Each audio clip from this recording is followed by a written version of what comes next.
Hello दोस्तों, master world star में आप लोगों का स्वागत है।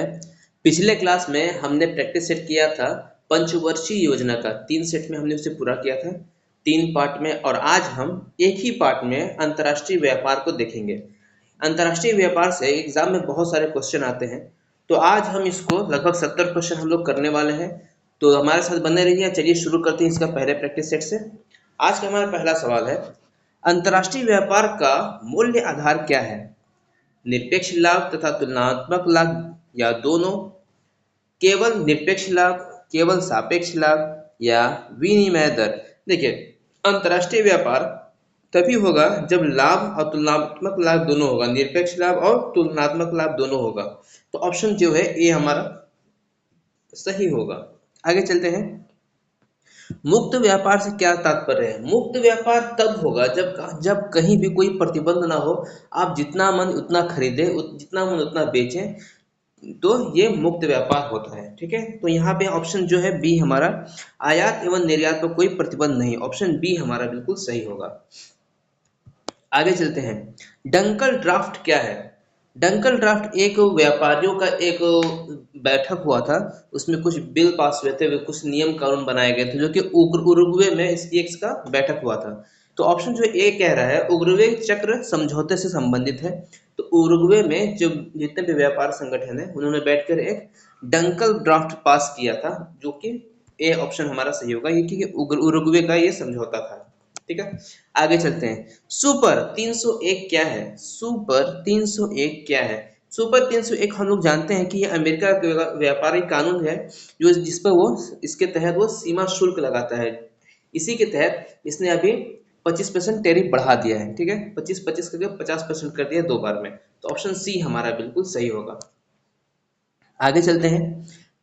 अंतर्राष्ट्रीय व्यापार का प्रमुख प्रहरी क्या है? हम लोग सभी जानते हैं कि अंतर्राष्ट्रीय व्यापार जो है, जो इंटरनेशनल पर व्यापार होता है, वो किसके यहाँ अंदर में होता है? WTA के में। ठीक है, वर्ल्ड ट्रेड ऑर्गेनाइजेशन। आगे चलते हैं। ब्रेक इन, ब्रेक इवन बिंदु क्या है? ब्रेक इवन बिंदु से वह है जब फर्म न लाभ हो और ना ही हानि हो रही हो। ठीक है, जब आदमी को न लाभ हो रहा है ना हानि हो रहा है, मतलब जितना बनाया उतना में बेचा, तो उसे क्या कहते हैं? ब्रेक इवन कहते हैं। ठीक है, तो ऑप्शन सी हमारा बिल्कुल सही होगा। आगे चलते हैं। निर्यात शुल्क इकाई वे फर्म होते हैं जिसमें आशा की जाती है। तो निर्यात शुल्क में आशा क्या क्या जाता है? उत्पाद का बड़ा भाव जो है वो निर्यात की जाती है। निर्यात शुल्क में इकाई में फर्म होती है जिसमें आशा की जाती है कि वह उत्पाद का बड़ा भाग निर्यात करती है। ठीक है, इसमें उत्पाद का जो बड़ा भाग है वो निर्यात किया जाता है। आगे चलते हैं। ECGC किससे संबंधित है? तो ECGC संबंधित किससे है? तो ये निर्यात से संबंधित है। किससे है? आयात और निर्यात आपको समझ में आ रहा है ना? आयात मतलब खरीदना और निर्यात मतलब बेचना। तो ECGC जो है वो निर्यात संवर्धन से संबंधित है। अगला देखते हैं। ट्रेड पॉइंट की स्थापना का उद्देश्य क्या था? ट्रेड पॉइंट का जो स्थापना का उद्देश्य था, वो जो आयात हो या निर्यात हो, या सूचना जो हो, जो या सूचना का आदान प्रदान करने वाला जो देश होता है, ये ट्रेड पॉइंट के अंतर्गत में आता है। तो ऑप्शन जो है बी हमारा सही होगा। आगे चलते हैं। बौद्धिक संपदा अधिकार से संबंधित व्यापार पहलू ट्रिप्स TRIPS जिसे ट्रिप्स भी कहते हैं, तथा व्यापार से संबंधित निवेश उपाय जिसे ट्रिम्स कहते हैं, निम्नलिखित में से किससे संबंधित? ट्रिप और ट्रिम्स कह रहा है कि किससे संबंधित है? तो ये डंकल प्रस्ताव से। और डंकल प्रस्ताव कहाँ से हुआ था? अभी मैंने दूसरे क्वेश्चन में बताया था आपको, उरुग्वे में प्रस्ताव पास हुआ था। ठीक है, अगला देखते हैं। नियोजन काल में भारत का विदेशी व्यापार केवल बढ़ा बढ़ा केवल मात्रा में बढ़ा था, केवल मूल्य में बढ़ा था, मात्रा व मूल्य दोनों में बढ़ा था, मात्रा व मूल्य दोनों में घटा था? तो नियोजन काल में जब भारत में नियोजन चल रहा था, उस समय भारत का मात्रा और मूल्य जो है दोनों बढ़ा था। ठीक है, पैदावार भी बढ़ा था और उसका जो मूल्य है वो भी बढ़ा था। तो ऑप्शन सी हमारा बिल्कुल सही होगा। आगे चलते हैं। भारत में नियोजन काल में, अब कोई ये मत कहना कि नियोजन काल क्या है, मैं पढ़ा चुका हूँ। नियोजन काल में व्यापार संतुलन की दृष्टि से कौन सा कथन सत्य है? तो नियोजन काल की दृष्टि से केवल 2 वर्ष के अनुकूल रहना, ठीक है। तो नियोजन काल जो है वो सिर्फ 2 वर्ष के अनुकूल रहा था। आगे हम उसको साल को भी देखेंगे। किस 2 वर्ष में भारत में व्यापार संतुलन अनुकूल रहा? वही नियोजन काल में कौन सा जो वर्ष था जिसमें व्यापार संतुलन जो है वो अनुकूल था, एक बराबर था, ठीक है। तो 1972 से 73 था और 76 से 77, 72 से 73 और 76 से 77। तो ऑप्शन जो है बी हमारा सही होगा। अगला है, विगत कुछ वर्ष में भारत के विदेशी व्यापार से के संदर्भ में निम्नलिखित में से कौन सा कथन सत्य है? कुछ वर्ष में भारत के जो विदेशी व्यापार है, क्या कथन सत्य है? आयात कम हुआ है, निर्यात कम हुआ है, आयात कम हुआ है किंतु निर्यात बढ़ा है, आयात और निर्यात दोनों बढ़ा है। इसमें जो है आयात और निर्यात दोनों में बढ़ा है अगले कुछ सालों में भारत में, ठीक है। योजनावधि में कितनी बार भारत का विदेशी व्यापार शेष अनुकूल रहा है? तो योजना की अवधि में कितनी बार रहा है? तो 2 बार, अभी पिछले हमने पढ़ा है। भारतीय निर्यात को प्रोत्साहित करने के लिए इंडिया ब्रॉन्ड इक्विटी फंड किस मंत्रालय द्वारा स्थापित किया गया? तो भारत में निर्यात को प्रोत्साहित करने के लिए इंडिया ब्रांड इक्विटी किस मंत्रालय द्वारा स्थापित किया गया था? तो इंडिया जो ब्रांड इक्विटी है ये वाणिज्य मंत्रालय करेगा, ठीक है, ना कि गृह मंत्रालय या वित्त मंत्रालय या उद्योग मंत्रालय, वाणिज्य मंत्रालय। क्योंकि ये व्यापार की बात है तो व्यापार का कोई भी काम होगा तो ये वाणिज्य के अंदर आएगा। आगे चलते हैं, इंडिया ब्रांड इक्विटी फंड को स्थापित कब किया गया था? तो इंडिया ब्रांड इक्विटी को जो स्थापित किया गया था ये 1996 में किया गया था। अगला है, मूल्य अनुसार भारत का निर्णय विश्व में के कुल निर्यात का व्यापार कितना है? 1 से कम, 2 से कम, 2% से कम, 2% से अधिक या 3% है? तो मूल्य अनुसार जो है भारत का जो निर्यात है पूरे विश्व का जो जितना भी ट्रेड होता है, पूरे विश्व में जितने भी निर्यात होता है उसमें जो भारत का है वो 2% से कम है, ठीक है। लेकिन इसमें अमेरिका और इंग्लैंड चाइना का बहुत मात्रा में है। निम्नलिखित में से कौन सा भारत का सबसे बड़ा निर्यात मद है? भारत सबसे ज्यादा निर्यात कौन सा चीज करता है? ठीक है, तो रत्न और आभूषण। भारत में सोना चांदी अच्छे मात्रा में निकलते हैं। अगला है, हाल में निम्नलिखित में से किसमें सर्वाधिक तीव्र वृद्धि हुई है? तो सबसे ज्यादा भारत में हाल ही में निम्नलिखित में से किसमें सबसे ज्यादा तीव्र वृद्धि हुई है? तो सबसे तीव्र वृद्धि जो है वो कंप्यूटर के सॉफ्टवेयर में हुआ है, क्योंकि अभी मोबाइल का जमाना चल रहा है। हर रोज ही कोई ना कोई नया नया मोबाइल लॉन्च हो रहा है, नए नए फीचर्स के साथ लॉन्च हो रहा है। अभी तो एआई का जमाना चल रहा है, तो रोज देखिए तो हर हफ्ते एक नया एआई लॉन्च हो जा रहा है, ठीक है। तो अभी कंप्यूटर से जो सॉफ्टवेयर है वो चल रहा है। अगला है, समुदाय या संगठन के अनुसार भारत के निर्यात का सबसे बड़ा भाग किसको जाता है? तो भारत का निर्यात का सबसे जो बड़ा भाग है वो यूरोपीय आर्थिक समुदाय को जाता है, क्योंकि यूरोपियों से ही हमने अच्छे से सीखा है कि व्यापार कैसे करते हैं और उन्हीं के साथ ज़्यादातर होता भी है। किसके निर्यात से भारत की निर्यात आय में सर्वाधिक योगदान होता है? किसके निर्यात से भारत की निर्यात आय में सर्वाधिक योगदान होता है? मतलब भारत क्या ऐसा कौन सा ऐसा चीज भेजता है जिसमें भारत को सबसे ज्यादा मुनाफा होता है, सबसे ज्यादा फायदा होता है? तो वो है रत्न और आभूषण चीजें, ठीक है। आगे चलते हैं, भारत के किस नकदी फसल से निर्यात के द्वारा अधिकतम विदेशी मुद्रा की आय प्राप्त होती है? जो भारत का जो नगदी फसल है वो क्या है? चाय है, ठीक है। भारत एक चाय ऐसा फसल है इससे सबसे ज्यादा पैसा कमाता है, नगदी फसल। एक हाथ दो दूसरे हाथ पैसा लो, इसे कहते हैं नगदी फसल। अगला है, भारत के निर्यात की वस्तु क्या है? भारत में निर्यात की वस्तु क्या है? सबसे ज्यादा जो भारत में अगर कोई चीज खरीदी जाती है या सबसे ज्यादा किसी पर पैसा खर्च किया जाता है तो वह है पेट्रोलियम, जो बाइक और गाड़ी से हम घूमते हैं। अच्छा, निर्यात की बात करिए ना, निर्यात के लिए सबसे ज्यादा चाय है भारत में, ठीक है।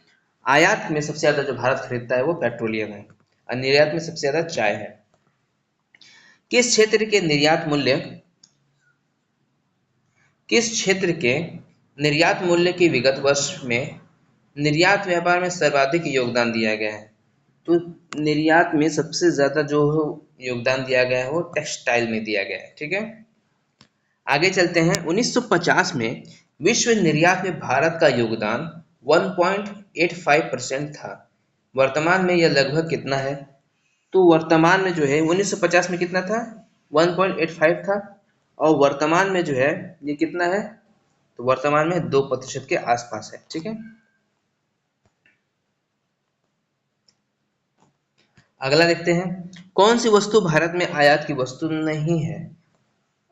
आयात की वस्तु भारत में रसायन व रासायनिक सामान, अबरख, औषधियां या लौह धातु। देखिए, भारत में बहुत सारी चीजें खरीदी भी जाती हैं और बेची भी जाती हैं, लेकिन जो अबरख है, अबरख के उत्पाद में भारत एक नंबर पे है। अबरख सबसे ज्यादा उड़ीसा में पाया जाता है। तो अबरख जो है भारत खरीदता नहीं है, बल्कि बेच ही देता है लोग है। अगला है, हाल के वर्ष में भारत में आयात के सबसे बड़े मद कौन सा है?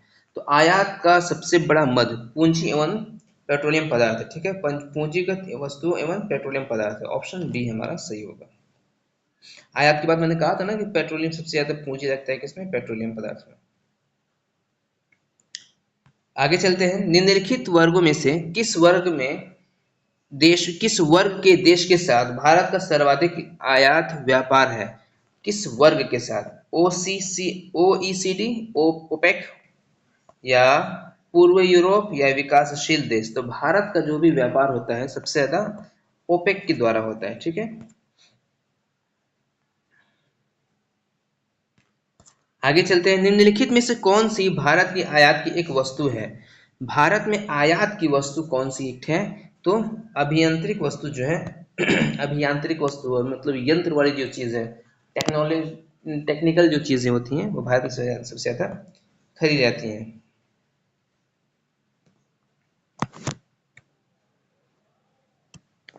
आगे चलते हैं। एलएनजी के आयात के लिए भारत में पहला एलएनजी टर्मिनल कहाँ स्थापित किया गया था? तो पहला एलएनजी टर्मिनल जो है वो दहेज में किया गया था। दहेज नहीं, दहेज में। अगला है, भारत में आयात का अधिकतम भाग कहाँ से आता है? तो भारत में आयात का अधिकतम भाग जो है वो कहाँ से आता है? तो ओपेक से। इससे पहले हमने पढ़ लिया है। अगला है, भारत द्वारा सबसे अधिक विदेशी मुद्रा किस पदार्थ के आयात पर व्यय किया जाता है? तो हम सबसे ज्यादा जो पैसा खर्च करते हैं खरीदने में, वो पेट्रोलियम, जो हम बाइक और गाड़ी के चलाते हैं जिसके बदौलत, सबसे ज्यादा खर्च इसी में होता है। अगला है, निम्नलिखित में से कौन सा कथन सत्य है? कौन सा कथन से हमारा ही पैसा लेके तो जितने भी गल्फ कंट्रीज हैं आजकल, रशिया है, गल्फ कंट्रीज है, एक नंबर पे चल रहे हैं, यही सब तेल बेच के ही तो। आगे चलते हैं। निम्नलिखित में से कौन सा कथन सत्य है? 3-4 ऑप्शन दिए हैं, एक 3 गलत है, एक सत्य है। चलिए देखते हैं कौन सा गलत है कौन सा सत्य है। अमेरिका के साथ भारत का विदेशी व्यापार सुपर 31 के कारण बढ़ा है। सही है। अमेरिका के साथ भारत का विदेशी व्यापार सुपर 301 के कारण घटा है, ये भी सही है। बढ़ा भी है और घटा भी है। अच्छा, सुपर 301 के कारण भारत का अमेरिका के साथ व्यापार अप्रभावित रहा है। अप्रभावित नहीं रहा है। ठीक है, प्रभावित रहा है कई, क्योंकि सुपर 301 है, इसमें कई सारे ऐसे कानून है कि दिमाग कभी कभी पंचर कर देता है। सुपर 301 के कारण भारत में अमेरिका के व्यापार पे सौदे पर रद्द कर दिए हैं। तो ऑप्शन जो है सी सही हो, गलत है, बाकी सब सही है। मतलब ये एक सही है, बाकी सब गलत है। अगला है, भारत का विदेशी व्यापार की दृष्टि से सर्वाधिक महत्वपूर्ण देश है।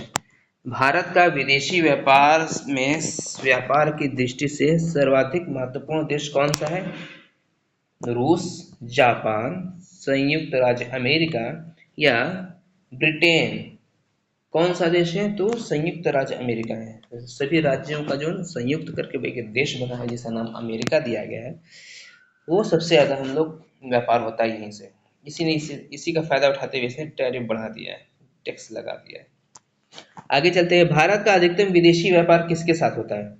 भारत का अधिकतम जो है विदेशी व्यापार वो चीन के साथ होता है।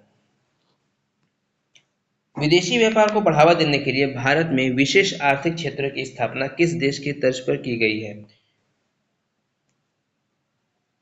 तो विदेशी व्यापार को कैसे बढ़ावा दिया जाए, ये जो हमने टेक्निक लाए हैं, जो नियम हम लोग सीखे हैं, ये चीन से हमने सीखे। किसे सीखा है? चीन से। चीन क्योंकि भले ही हमारे साथ ही आज़ाद हुआ हो कुछ साल आगे पीछे करके, लेकिन टेक्निकल मामले में, बाकी हर चीज़ों मामले में भारत से बहुत आगे है वो। दृश्य निर्यात और दृश्य आयात के मूल्य के अंतर को क्या कहते हैं? दृश्य निर्यात और दृश्य आयात के मूल्य के अंतर को क्या कहते हैं? तो ये कहते हैं व्यापार शेष। क्या कहते हैं? व्यापार शेष कहते हैं। आगे चलते हैं। उत्तर प्रदेश में निर्यात प्रोसेसिंग क्षेत्र क्या है? तो निर्यात प्रोसेसिंग जो क्षेत्र है उत्तर प्रदेश में कौन सा है? तो भारत में जो उत्तर प्रदेश एक है, इसका जो नोएडा है दिल्ली के बगल में, ये बहुत ट्रेडिंग के मामले में बहुत फेमस जगह है। अगला है, निम्नलिखित में से किस एक जगह मुक्त व्यापार नहीं क्षेत्र नहीं है? कौन सा? कांडला, मुंबई, विशाखापट्टनम या तिरुवनंतपुरम? तो इनमें से जो तिरुवनंतपुरम है ये मुक्त व्यापार क्षेत्र में नहीं आता, तो तिरुवनंतपुरम ऑप्शन हो जाएगा हमारा। आगे चलते हैं। निम्नलिखित में से कौन सा मुक्त व्यापार को अच्छे से अच्छे परिभाषित करता है? मुक्त व्यापार को सबसे अच्छा परिभाषित कौन करता है? चलिए देखते हैं। आयात को हस्तांतरित किया जाता है, निर्यात को आयात पर कोई प्रतिबंध नहीं, निर्यात और आयात पर कोई प्रतिबंध नहीं है, निर्यात पर कोई शुल्क नहीं है, आयात समान ड्यूटी के फ्री बनाए जाते हैं। ऑप्शन बी जो है सबसे सही लग रहा है हमारा, ठीक है, क्योंकि निर्यात और आयात पर कोई प्रतिबंध नहीं होगा तभी तो मुक्त व्यापार होगा, तो ऑप्शन बी सही होगा। अगला है, कौन सा संगठन विदेश व्यापार का संगठन करता है? विदेश व्यापार का तो ईसीजीसी भी है, एमएमसीटी भी है, एसटीसी भी है, तो 42 का जो है हमारा ईसीजीसी होगा। क्या होगा? ईसीजीसी। अगला है, दक्षिण विनियोग व्यापार तथा तकनीकी आंकड़ा विनियम केंद्र सिंडेक निम्नलिखित में से किसकी योजना है? सार्क की, आसियान की, G7 की या G15 की? किसका है? तो ये जो है G15 का है। सिंडेक जो है ये G15 का है, नाम से याद है कि सिंडेक, इतना समझने का जरूरत ही नहीं है। देश की आयात निर्यात नीति के अंतर्गत आयातित वस्तु का एकमात्र नियंत्रक को कब से समाप्त किया गया है? तो देश की जो आयात निर्यात नीति है उसको वस्तुओं को मात्रक और जो नियंत्रक लगाया गया वो 1 अप्रैल 2001 को लगाया गया। अगला है, निजी क्षेत्र में देश का प्रथम निर्यात प्रोसेसिंग क्षेत्र ईपीजेड कहाँ स्थापित किया गया है? तो ईपीजेड जो है वो स्थापित किया गया है सूरत में। कहाँ? सूरत में। अगला है, नए गेट समझौते के अंतर्गत वस्त्र व्यापार से संबंधित बहुउद्देशीय व्यवस्था को कितने वर्ष के पूर्ण समाप्त करने की अवस्था है? नए गेट समझौते को व्यवस्था को कितने वर्ष पूर्ण समाप्त करने की व्यवस्था है? 5 साल, 10 साल, 15 साल या 20 साल? तो ये जो है 10 साल के अंदर में इसको समाप्त करने की व्यवस्था की गई है। आगे चलते हैं। गिल्ट एज्ड बाजार किससे संबंधित है? तो गिल्ट एज्ड जो बाजार है वो संबंधित किससे है? तो सरकारी प्रभूतियों से है। किससे? सरकारी प्रभूतियों से है। अगला देखते हैं। कालीनों के निर्यात के संदर्भ में कालीन चिन्ह किस तथ्य का परिचायक है? कालीन के निर्यात से संबंधित कालीन चिन्ह किससे परिचायक है? तो कालीन चिन्ह जो है वो यह द्योतक होता है कि वो वस्तु कालीन है, यह द्योतक होता है कि वस्तु हस्तकला का नमूना है, यह द्योतक होता है कि वस्तु बनाने में बाल श्रम का उपयोग नहीं हुआ है। हाँ, ऑप्शन जो है सी बिल्कुल सही है। आगे चलते हैं। यदि सूरत में बनी वस्तुएं मुंबई या दिल्ली में बेची जाएं, सूरत में गुजरात की बनी है, ठीक है, और मुंबई या महाराष्ट्र या दिल्ली में बेचा जाए तो इसमें कौन सा टैक्स लगेगा? प्रादेशिक व्यापार मतलब कौन सा व्यापार होगा? तो प्रादेशिक व्यापार होगा, आंतरिक व्यापार होगा, अंतर्राष्ट्रीय व्यापार होगा या मुक्त व्यापार होगा? तो जो एक स्टेट से दूसरे स्टेट में बेचा जाता है, ठीक है, उसे क्या कहते हैं? प्रादेशिक व्यापार। और जो एक ही स्टेट के अंदर बेचा जाता है उसे क्या कहते हैं? अंतर्देशीय व्यापार, ठीक है, आंतरिक व्यापार।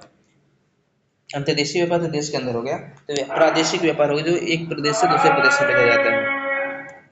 अगला देखते हैं। भारतीय विदेश व्यापार संस्थान कहाँ स्थित है? तो विदेश व्यापार संस्थान जो है भारत का नई दिल्ली में स्थित है। कहाँ पे? नई दिल्ली में। अगला देखते हैं। भारतीय निर्यात के तीव्र प्रसार में सहयोग देने वाला मुख्य कारक क्या है? भारत के निर्यात में सहयोग देने का जो मुख्य कारक है क्या है? आयात शुल्क लगाया जाना, अर्थव्यवस्था का उदारीकरण करना, अन्य देश के मंदी या निर्यात का विविधीकरण। देखिए निर्यात का विविधीकरण होगा, निर्यात का तीव्र प्रसार के लिए निर्यात का विविधीकरण करना होगा। विश्व व्यापार संगठन जिसे डब्ल्यूटीओ विश्व वर्ष के कार्यान्वित होता है, तो विश्व व्यापार संगठन वर्ष कब कार्यान्वित हुआ? तो 1995, 1997, 1990 या 1993। तो ये हुआ था 1995 में। ठीक है। विश्व व्यापार संगठन डब्ल्यूटीओ जिसका किसका अंग है? डब्ल्यूटीओ किसका अंग है? तो डब्ल्यूटीओ जो है वह अंतर्राष्ट्रीय मुद्रा कोष का है, संयुक्त राष्ट्र संघ का है, एक अमेरिकी व्यापार संगठन है, या गैट सदस्यों द्वारा स्थापित एक अंतर्राष्ट्रीय व्यापार संगठन है। पहले डब्ल्यूटीओ जो है वो पहले गैट पहले काम करता था डब्ल्यूटीओ की जगह। 1995 में फिर डब्ल्यूटीओ का स्थापना किया गया और गैट ने इसे, जो गैट के सदस्य थे, इन्होंने इसे डब्ल्यूटीओ का स्थापना किया, इसे बनाया। तो गैट सदस्यों द्वारा जो है ये बनाया गया था डब्ल्यूटीओ। तो ऑप्शन जो है डी हमारा सही होगा। अगला है, किसी देश का भुगतान संतुलन किसका व्यवस्थित अभिलेख है? किसी देश का भुगतान संतुलन किसी निर्धारित समय के दौरान सामान्यतः एक वर्ष में आयात और निर्यात का लेन देन होता है। ठीक है।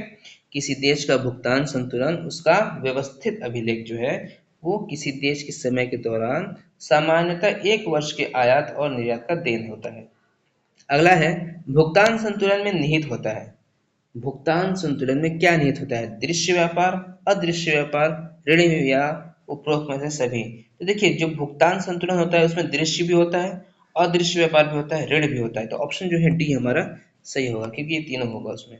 अगला है, किस वर्ष में विदेशी विनिमय प्रबंध अधिनियम फेमा प्रभावी हुआ था? फेमा है जो है वो प्रभावी है, तो प्रभावी जो हुआ था वो 2003 में काफी प्रभावित हुआ था फेमा। इस पर पारित हुआ था 1999 में, और 2002 में प्रभावी हुआ। फेमा का प्रमुख उद्देश्य अंतर्राष्ट्रीय व्यापार तथा भुगतान को अधिक सुगम, विदेशी विनिमय बाजार को कायम करना तथा व्यवस्थित विकास में मदद करना था। अगला है, भारत में फेरा का स्थान ले लिया। फेरा का स्थान भारत में किसने ले लिया? तो फेमा ने ले लिया। पहले फेमा को फेरा कहते थे, अब फेरा को फेमा कहते हैं। अगला है, अंतर्राष्ट्रीय बाजार में किस चीज की आपूर्ति में भारत का एकाधिकार है? तो अंतर्राष्ट्रीय जब भी व्यापार, अंतर्राष्ट्रीय व्यापार का उसका पूर्ति जो है कहाँ होता है? लोहा का, अब्रक का, बॉक्साइट का या तांबा का। तो मैंने पहले ही हमने पहले ऐसे क्वेश्चन किया था कि अब्रक जो है भारत का एकाधिकार है, भारत बेचते रहता है, क्योंकि भारत में सब विश्व में सबसे ज्यादा अब्रक भारत में होता है, और वहां पे सबसे ज्यादा उड़ीसा में होता है। दो देशों के बीच में वस्तु विनिमय को क्या कहा जाता है? तो जो दो देश के बीच में वस्तु का आदान प्रदान होता है उसे द्विपक्षीय व्यापार कहते हैं। ठीक है। अगला है, भारतीय निर्यात में मंद प्रगति किसका कारण है? मंद प्रगति, जो मतलब कि बहुत कम खरीदा जाए, बहुत कम बेचा जाए, उसे मंद प्रगति कहते हैं। इसका कारण क्या है? तो ऊंचे मूल्य, जब सामान महंगा होगा तो आदमी कम खरीदेगा, जब कम खरीदेगा तो कम बिक्री होगा। विदेशी प्रतियोगिता, जब विदेश के लोग ज़्यादातर मार्केट में घुस जाएं तो भी ऊंचा मूल्य भाग जाएगा, जो डिमांड ज़्यादा बढ़ेगा तो मूल्य ज़्यादा ऊंचा भाग ही जाएगा। ठीक है। तभी भी मंदी आ सकती है। निम्न स्तर का माल, एकदम घटिया क्वालिटी जब आप रखे होंगे तभी भी कोई नहीं लेगा। तो ऑप्शन जो है ये तीनों हो सकता है, ऑप्शन डी सही होगा हमारा। आगे चलते हैं। भुगतान संतुलन शब्द का प्रयोग निम्नलिखित में से किसके संदर्भ में किया जाता है? तो भुगतान शब्द का जो संबंध है वो किससे होता है? तो भुगतान शब्द जो है वो आयात और निर्यात से होता है। ठीक है। अगला है, ट्रिप्स बौद्धिक संपदा अधिकारों के व्यापार से संबंधित पक्ष है। ट्रिप्स, इस ट्रिप्स करार के संचालन किसके द्वारा होता है? तो ट्रिप्स करार का जो संचालन है वो किसके द्वारा होता है? तो होता है WTA के द्वारा। किसके? WTO, world trade organisation. ठीक है। आगे देखते हैं, विदेशी व्यापार का भुगतान संबंधित क्या है? विदेशी व्यापार का भुगतान संबंधित क्या है? तो आयात के गुण से, निर्यात के गुण से, विदेशी व्यापार गुणों से, या भुगतान संतुलन से। तो भुगतान जो संतुलन है इससे विदेशी व्यापार का भुगतान संबंधित होता है। अगला है निम्नलिखित में से किस देश के साथ 2014-15 में भारत का निरंतर व्यापार अधिशेष रहा है। 2014 से 15 में निरंतर लगातार व्यापार शेष रहा है किसमें?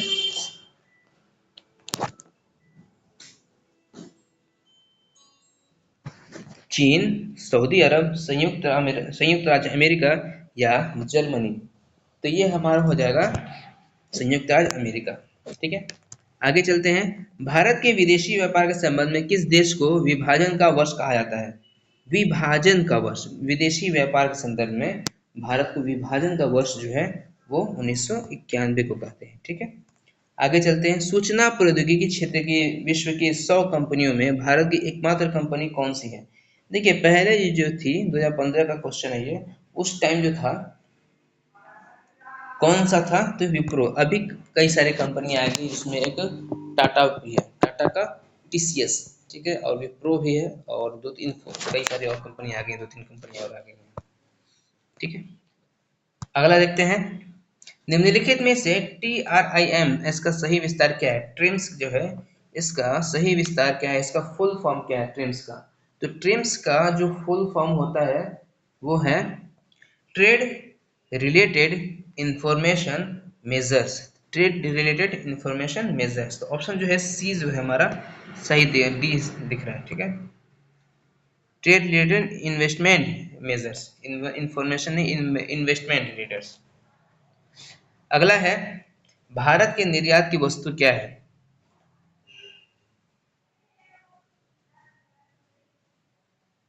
भारत के निर्यात की वस्तु क्या है? पेट्रोलियम पदार्थ, औषधियां, चाय या उर्वरक। तो भारत जो है आयात करने में सबसे ज्यादा पेट्रोल करता है और निर्यात में सबसे ज्यादा क्या करता है? तो चाय करता है। अगला है भारत में सर्वाधिक मूल्य के रत्न एवं आभूषण का निर्यात किस देश को होता है? मतलब सबसे ज्यादा जो मूल्य आभूषण है, रत्न है, सबसे ज्यादा कहाँ बेचे जाते हैं? तो अमेरिका ही सबसे ज्यादा इसे खरीदता है।